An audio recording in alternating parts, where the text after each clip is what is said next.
Responsibility for addressing this crisis.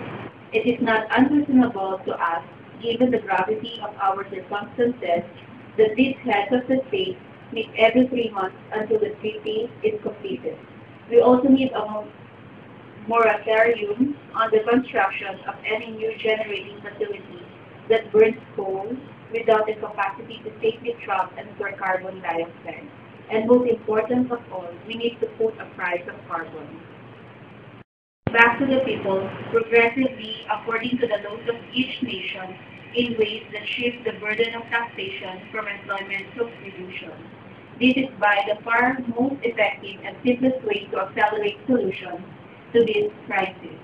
The world needs an alien, especially of those nations that weigh heaviest in the scales where Earth is in imbalance. I salute Europe and Japan for the steps they've taken in recent years to meet the challenge in the new government in Australia, which has made solving the climate crisis its first priority.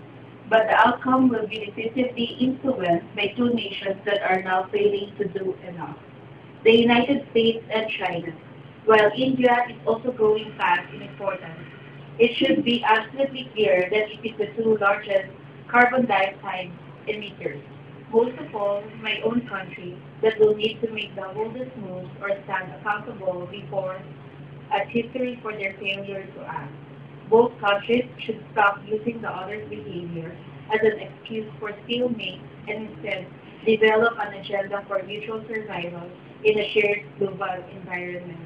These are the last few years of decision, but they can be the first years of the bright and hopeful future if we do what we must. No one should believe a solution will be found without effort, without cost, without change. Let us acknowledge that if we wish to redeem wonder time and speak again with moral authority, then these are the hard truths.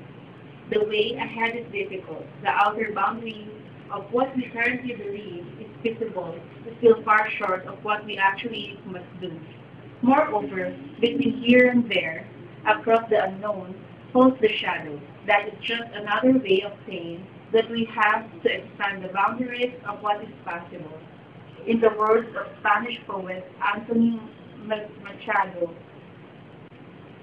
walker, there is no path. You must make the path as you walk. We are standing at the most faithful fork in that path. So I want to end as I began, with a vision of two futures, each a palpable possibility, and with a prayer that we will see the vivid clarity, the necessity of choosing between those two futures, and the urgency of making the right choices now. The great Norwegian playwright Henrik Ibsen wrote, "One of these days, the younger generation will come knocking on my door. The future is knocking at our door right now. Make no mistake, the next generation will ask us one of two questions. Either they will ask, what were you thinking? Why didn't you ask? Or they will ask instead, how did you find the moral courage to rise and successfully resolve a crisis that so many said was impossible to solve?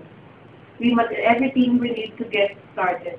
Save perhaps political will, but political will, let us renew it and say together, we have a purpose, we are many.